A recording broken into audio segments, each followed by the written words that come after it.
Our guest speaker today, his name is Aajonus Vonderplanitz. Now, Aajonus is a well-renowned nutritional lecturer, consultant speaker, and somebody who promotes the raw diet. He's actually also authored a book called We Want to Live, the Primal Diet. It's a book that I read myself.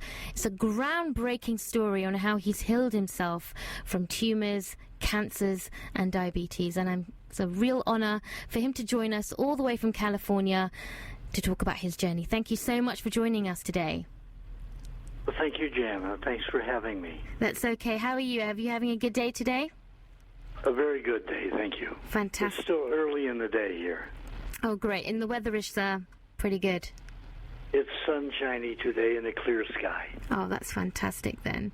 So, Aajonus, you've been on the most amazing journey of your life, haven't you? I mean, your book, We Want to Live, the Primal Diet, talks about the journey of how you healed your son, Jeff, from life-threatening diseases. He had an automobile accident. And the journey really started from there because you yourself have been through a traumatic time, battling different illnesses and cancers. So tell us more about that. Well, the book starts with my getting a call from my mother. My son at the time was 22 years old and damaged 1/5 of his brain and was in a coma and was going to die any minute. And so I flew back there, and I tell the story of how I reversed my diseases, including autism, cancer of the blood, bone, stomach, and lymph, all 4 cancers, diabetes, juvenile diabetes, and psoriasis and angina pectoris, which were all supposedly incurable. And so the doctors told you that these diseases were incurable and that there were no cures for them at all? Correct. So, and of course, I didn't know any better. I was autistic until I was 22.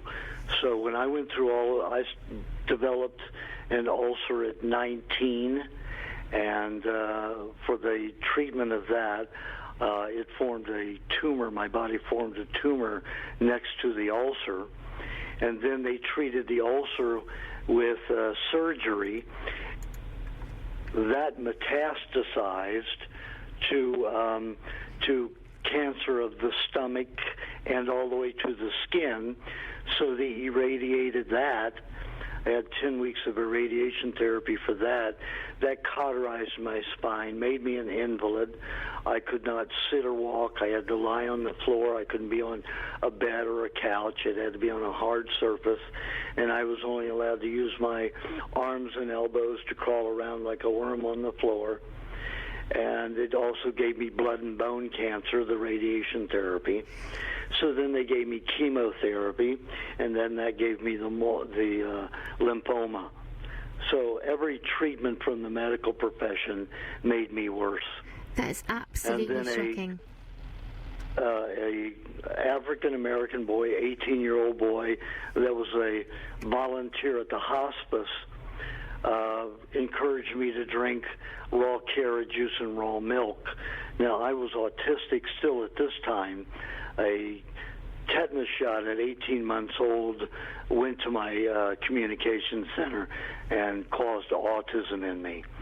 Well, after about 12 days of drinking the carrot juice and raw milk, my brain center that had been damaged for, 21 years, all of a sudden opened up. So I was finally able to understand language and communication. Of course, I had no vocabulary, and I was Mr. Malaprop because I had all these ideas of what. Because I didn't understand language, I had sound bites for words. So it was like a musical repeat of sounds that I had my own meanings about, that I had my idea of what they meant. But I learned that many of the ideas of what I had decided what things meant had nothing to do with the true meaning of the words. So it was quite a journey to do that. I mean, it's a fascinating story. This is a groundbreaking journey that you've been on. It's a true story. It's an epic story, and it's something very, very inspirational because, you know, this is a hospital radio station, and some of our listeners, I'm sure, know somebody who's going through cancers or know somebody who has a tumor or indeed is suffering something themselves. So this is something very, very inspirational because you're giving hope to hundreds and thousands of people across the world and, you know, really sharing your story that there is hope out there. If you've been deemed as incurable, if you've been deemed as there is nothing out there, this is really another way forward. So you're opening people's eyes in a way because you have been there yourself, and that's where the difference is in all of this. So what exactly did you do? What remedies did you take? What did you eat to heal yourself? Well, at first I had the carrot juice and raw milk. I couldn't eat anything else because when I had all that radiation therapy, it deteriorated all the bone around my teeth. So my teeth were like, you know, shock absorbers. They had no bone to stabilize them. So they would just move in and out of the gum and bleed. So I was getting 1 to 2 transfusions a week. So I had to liquefy all of my food and drink it through straws very gently. So I ate mainly liquefied things, and of course before the young man turned me on to raw milk and raw carrot juice, I was having, you know, Sprite blended with donuts and things like that, the regular garbage diet. And then when he turned me on to the carrot juice and raw milk, it changed my thinking, it changed my brain, it changed my way of functioning. Of course, it didn't heal all that because it takes good solid proteins to heal the body. So it was a very, very long journey before I even got to the raw meat. Now, I believed, you know, after experimenting with the raw foods, different raw foods, mainly raw dairy and raw eggs, up until, you know, about 1976 when I finally ate raw meat. And that was the greatest change in my life.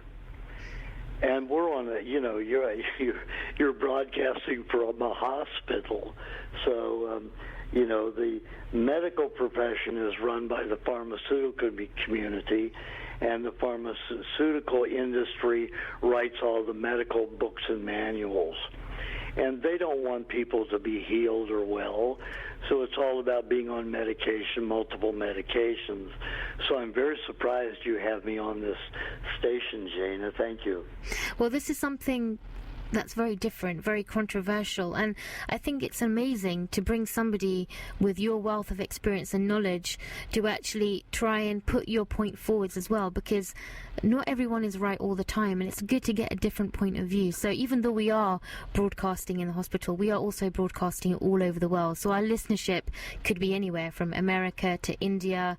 So yes, we are a hospital radio station, but we broadcast all over the world, which is why I was very interested in your work, the journey that you've been on, because I found it a groundbreaking true story, especially because you've been there yourself. There's so many people, this health market, this industry that we live in is saturated with diet books, fad stories, and all sorts of things, with people claiming that this is what you need to do to heal yourself, this is what you need to do to cure cancer. But I found your story truly inspirational because you yourself have been there yourself. Yes, and when people hear me say raw milk and raw meat, they immediately are aware of all the propaganda in the media about the dangers of raw milk and the dangers of raw meat. There's nothing farther from the truth. There's no danger in raw milk. There's no danger in eating raw meat. Tribes have been doing it all over the world for ages, up until, you know, the late 1800s, 1890s. Pasteurization was unheard of, and millions of people were living all over the world drinking raw milk. They still do in India. They still do in Africa. And we do a lot in America. There are probably 10 million raw milk drinkers daily. And they say, well, the sick and infirm and young infants are in danger of bacterial poisoning from milk, and it is a farce. I was a worm on the floor, sick with 4 cancers and 3 other incurable diseases, and the milk made me recover. And I have seen literally over 20,000 people recover from serious illnesses that the doctors said they would be in grave danger of parasitical bacterial food poisoning from raw milk and raw meats recover. I have never seen anybody die from it or get sick from it. Okay, so that was really interesting. So what you're saying is that raw milk is actually good for you. So unpasteurized, whether that's cow's milk or goat's milk, is full of nutrients, and that the fallacy that we hear so far that pasteurized is really the way forwards. What you're saying is that unpasteurized raw milk is much better for you. Correct. Well, it has all the enzymes and vitamins. At a mere 141 degrees Fahrenheit, which is about 50 degrees centigrade. At that low of temperature, you cauterize 50% of the calcium alone. You destroy all the vitamin A. You alter all the vitamin D. You alter all the B vitamins in it. If raw milk were dangerous, the princes and the king and queen of England wouldn't be drinking their own raw milk. That's very from their true. own cow. How did you get into raw meat then? Well, I turned into a fruitarian. I stopped drinking raw dairy and eating raw dairy and eggs because I wanted to be a true raw food fruitarian, thinking that was the ultimate and ideal way. But it didn't take into effect that the human body is only designed to have 5% carbohydrate in the body without forming a lot of advanced glycation end products that store in the body for a lifetime. Those advanced glycation end products cause a myriad diseases. And it collects in there and breaks down the body, causes it to age twice as fast. And it started I went back into blood and bone cancer again.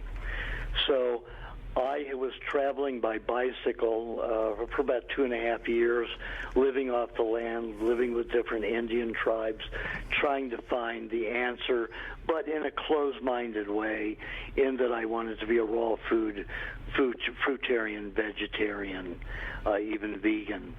So it didn't work. By the time I had finished I'd come to that point of 2.5 years of living off the land, off of my bicycle, eating, fruits off the trees and the bushes and vines.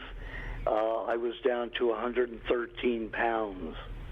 I had gotten all the way down to 96 pounds, but then I started eating 7 to 10 avocados a day to help me regain the weight. So I got up to 113 pounds. But I went back into blood and bone cancer, was very weak. Every bone in my body ached. If the temperature, got below, 28 degrees centigrade, I was freezing and aching in every joint. So I just wanted to die. I didn't want to go through it anymore.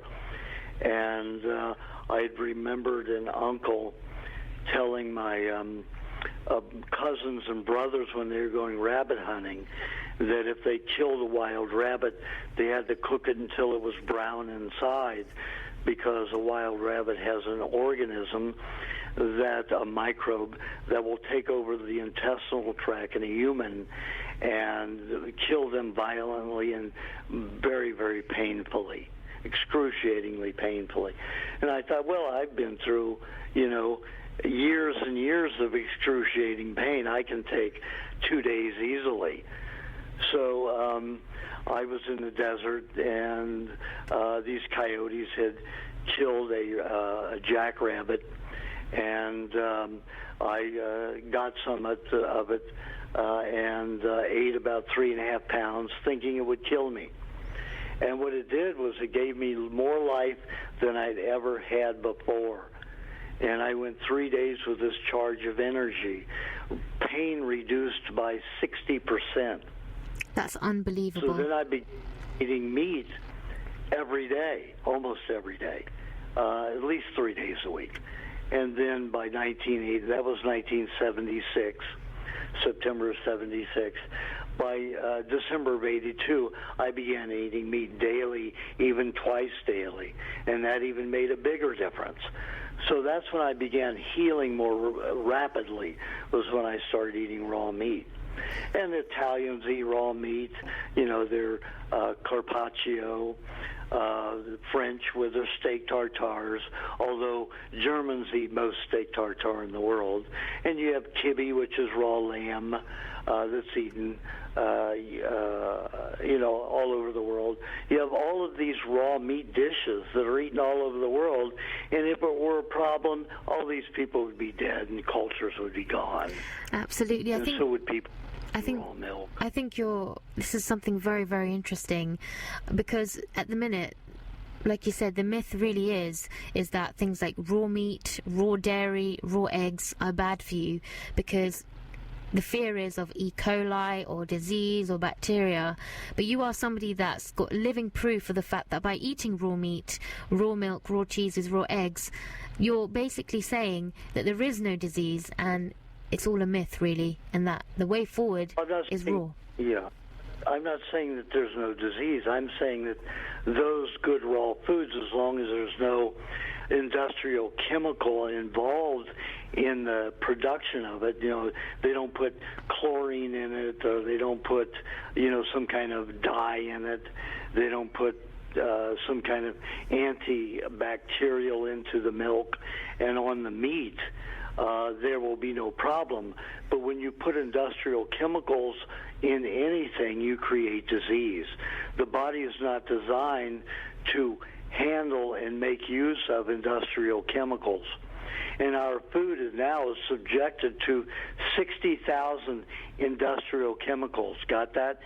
60,000 industrial chemicals that did not exist 100 years ago. That's a huge figure. We had very little disease 100 years ago.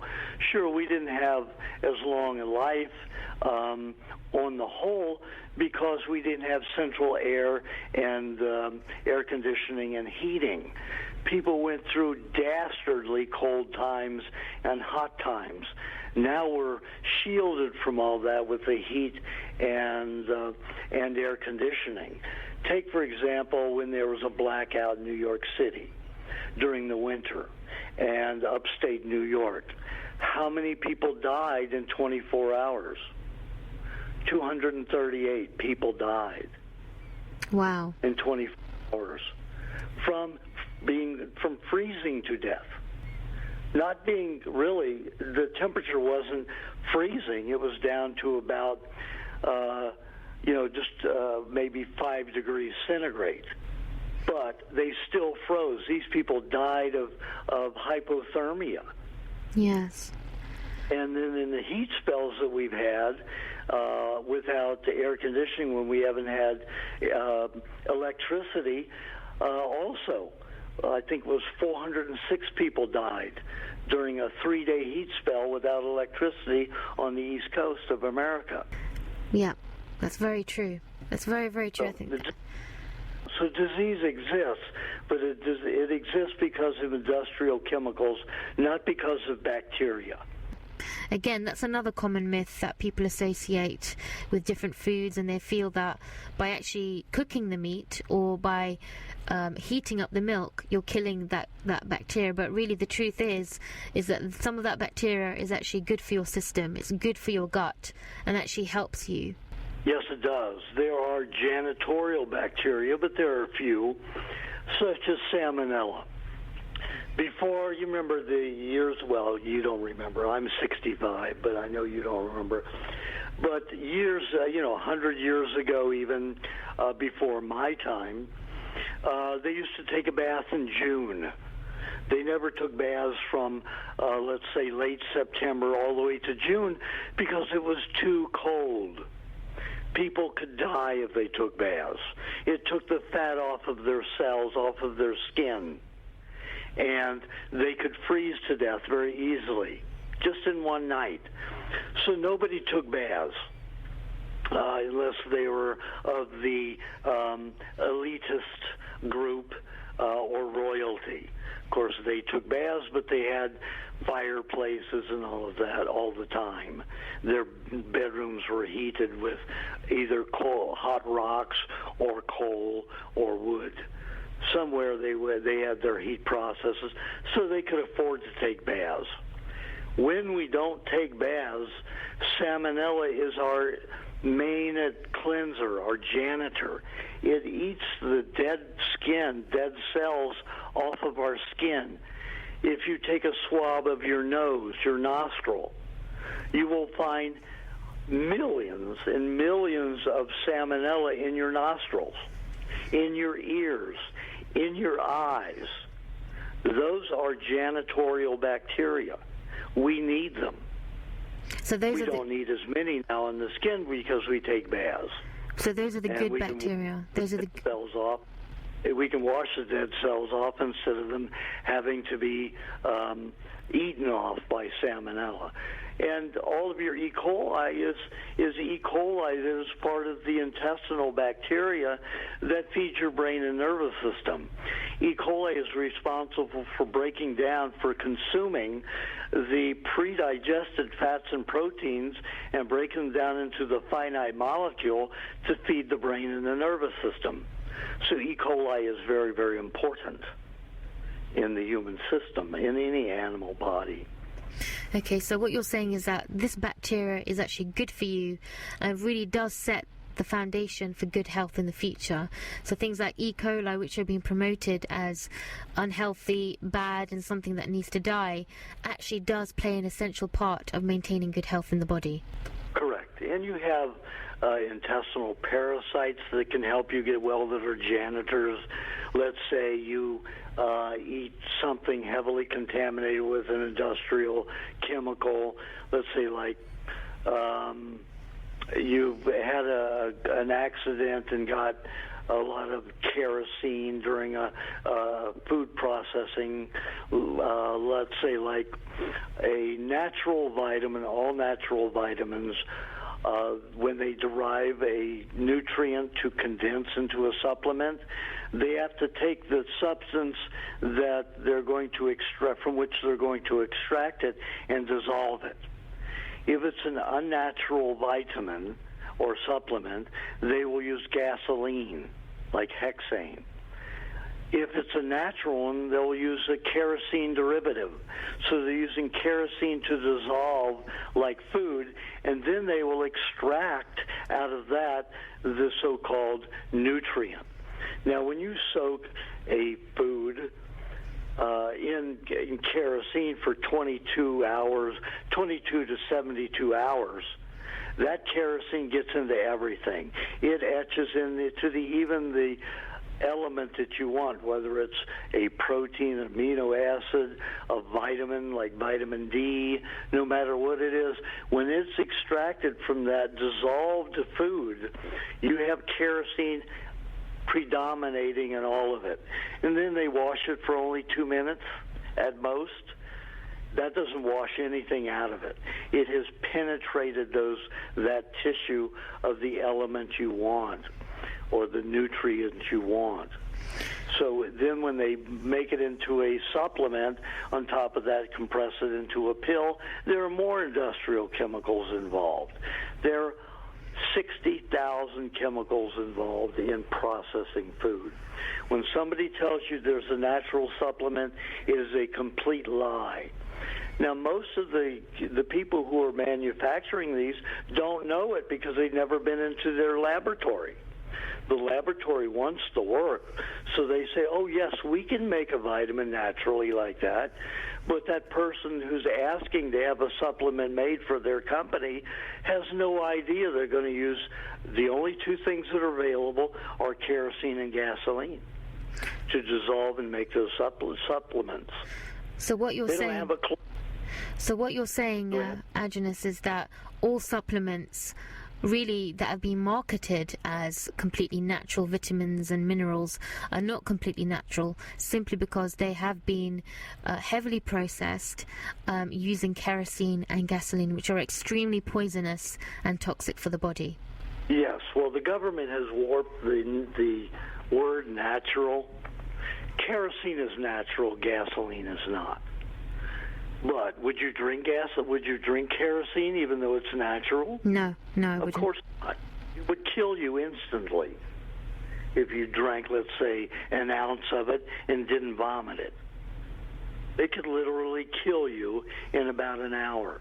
So even though some things may be identified as natural, they're not truly everything natural is good for you. And kerosene certainly isn't. Volcanic lava is natural, but you wouldn't drink that. Good and you point. wouldn't eat it. You know, you would damage yourself severely. There are things that are natural or not conducive to health of any animal. And of course, kerosene is not. Any chemical that's used in the food has detrimental effects, long-term as it is collective. Okay, so what you're saying really is that really be wary of any supplements. If you are currently taking any supplements, whether you're in hospital or you're listening from home or you're listening from wherever you are all over the world, be wary of any supplements that you take, because the truth really is, as Aajonus has said to us, is that all supplements that have been heavily processed, that have been marketed as natural, aren't always good for you, especially because they've all been processed using kerosene and gasoline. So really the answer is not supplements. The answer really is eating a raw food diet consisting of raw meats and raw dairy. And raw eggs. And raw some eggs. raw fruit, a little bit of raw fruit, and a little bit of raw vegetable juice. That's basically my Primal diet. And how long have you been eating the Primal diet? Well, it took me many, many years to develop it and perfect it to where it could reverse 95% of all diseases. So I've been eating my version or my, let's say, polished version of the Primal diet for about 20 years. Wow. It's unbelievable. And, you know, as somebody who is a nutritional counselor, you've helped people from all over the world with all many different illnesses and diseases and things like that. And you have so many testimonials of people telling you how amazing your raw Primal diet is. So it's really fascinating work that you have mastered something because you personally have been through this experience yourself and know really what works and what doesn't work. Yes. I know that a lot of people hear you saying or heard you say that so many testimonials, and you've read them. That's why you know. And you can go to wewantolive.com. We want and live are spelled out instead of we want in the T-O, the we want to live. Instead of T-O, it's the numeral 2. So we is spelled out, live is spelled out, the numeral 2, then live is spelled out, .com. And they can also go to primaldiet.com and read all the thousands of testimonials. Absolutely. I think your work is groundbreaking, impressive, and something that's really has the edge. And it's got a lot of people talking because it's not an everyday subject you hear about people eating raw meat. So it's something fascinating. So if you are interested in learning more about Aajonus's work, I would highly recommend you read his book, We Want to Live, The Primal Diet. So it's his autobiography, and his book actually has 2 parts. So part 1 is the actual story, and part 2 is the health side of things, where you actually understand your health and how when you actually have a disease or you're suffering from an illness, how you can actually cure that using raw meats, raw dairy and eating raw eggs. So it really is a very comprehensive book, and it's available on Amazon. I'd highly recommend it because it's a fantastic read. Aajonus, you've also got a workshop coming up in Helsinki. Yes, I will be doing a workshop, several workshops and lectures at a convention, a health convention in Helsinki, and then I will also go to another city in Finland and do a lecture and see patients there. So I'll be there about 12 days. If anyone's interested in seeing me in Finland, go to WeWantToLive.com and look up my schedule there and see who to contact in Finland to get a consult or come to a lecture if you would like to do that. Fantastic. It's much closer to you than to UK than coming to California, that's for sure. Absolutely. I think the dates you mentioned in Finland are the 5th to the 8th of July. So if you are interested in having a one-on-one... That's one convention, the 5th to the 8th. But I'll be doing other lectures there and seeing patients all the way through to this, I think it's the 17th. 17th of July. Okay.